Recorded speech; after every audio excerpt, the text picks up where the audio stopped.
Okay mga kalapatis, dito na tayo sa ating spot. Saan natin ihahagis ang ating mga kalapatis. Medyo maganda ang panahon, walang ganong init. Siguro naman hindi sila magano mai-stress sa init. Ito sila mga kalapatis. Bubuksan natin ng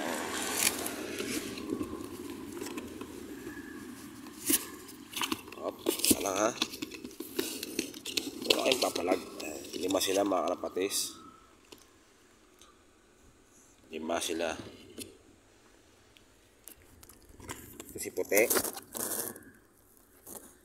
Ito naman si Barak. Ito ang asawa ni Barak.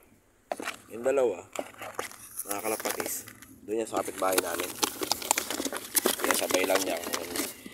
Yung training niya rin kung hanggang saan ba ang tibay nila. Okay mga kalapatis, ayan sila. Ayan na.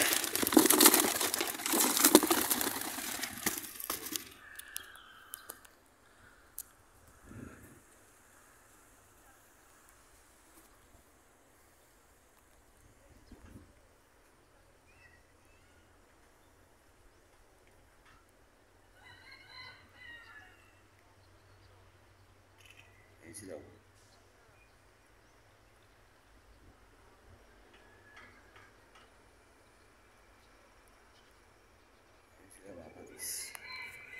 Umikot sila mga kalapatis.